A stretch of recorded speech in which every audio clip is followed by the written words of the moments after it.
Learner-Centered Design, Lessons from the Cloud by Shelby Kinsall.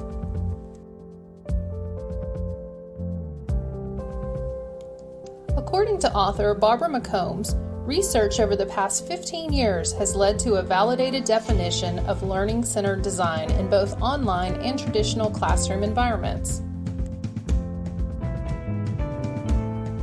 Research evidence shows that self-motivated learning occurs only when learners possess choice and control about how, what, and when to learn, and choice and control over what they want to achieve.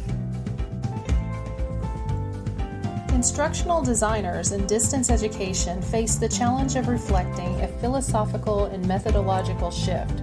Constructivist principles provide ideas to help instructors create learner-centered and collaborative environments that support critical reflection and experiential processes. Constructivism is an educational theory built around the idea that an individual learns by constructing their own ideas of the world and then adding to or altering these ideas in order to continue to learn.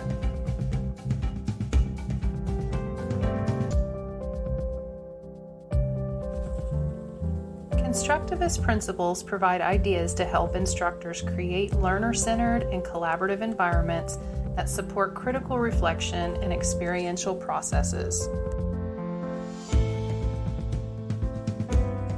Let's take a closer look at the following learner-centered constructivist models and see how they differ from one another.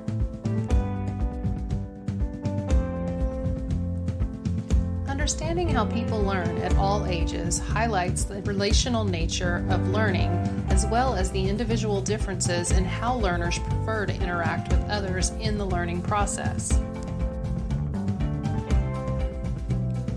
This study seeks to model the relationships between the perceived student-centered online learning climate and students' online learning satisfaction as an initial step to build a research model to investigate how we can design a multifaceted, active learning environment for web-based online learners' success. Today's students, often called digital natives, grow up with technology. They integrate technology into almost everything they do and are constantly connected to their friends, family, and various resources via technology.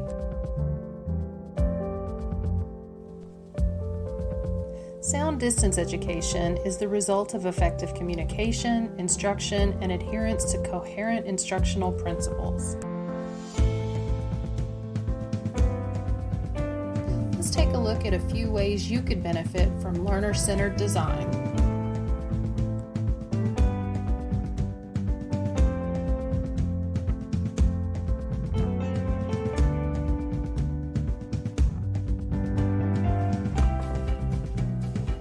We have a better understanding of learner-centered design and its origins, let's look at some strategies for designing and facilitating learner-centered online learning.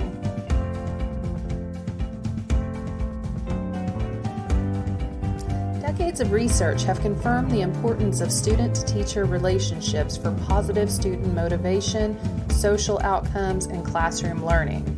Learner-centered paradigms combine academic and social, emotional curricula in ways that address the whole learner. The following instructional principles help guide the practice of teaching and the design of online learning.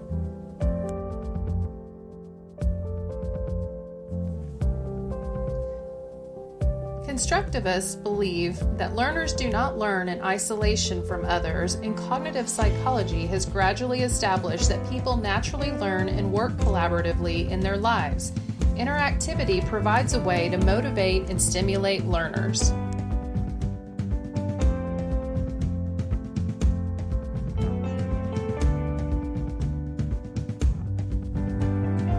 Student-centered teaching is teaching that is aware of students and their needs above and beyond anything else. It places students at the center of the learning process.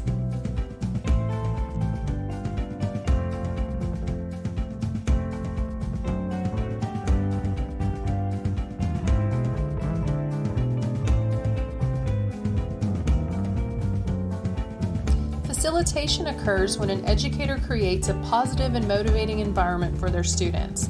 This is typically delivered through the use of a learning management system. A few examples of an LMS are on the following pages.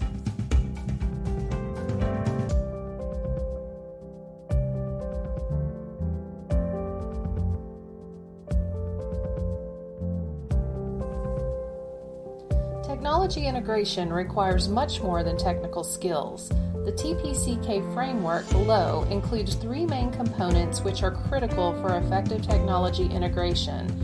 This framework emphasizes the dynamic relationships between these 3 components. Assessment of student learning is a fundamental aspect of online instruction. It's an interaction between teacher and student which helps a student better understand how to improve learning outcomes and performance in the future. Learner-centered teachers conduct assessments not just to generate grades, but to promote learning. They monitor individual students' progress continually in order to provide feedback on that progress. They promote students' reflection on their growth as learners and help them develop self and peer assessment skills. The use of technology in an online classroom is essential, but it also ensures that all students understand how to use technology as a tool to engage in creative, productive, and lifelong learning.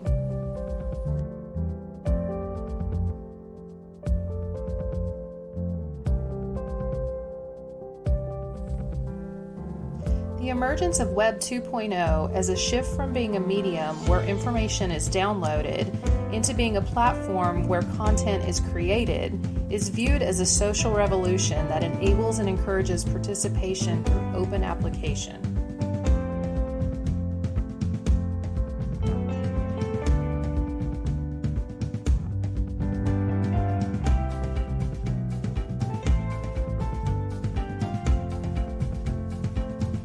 Thank you for watching my video on learner-centered design.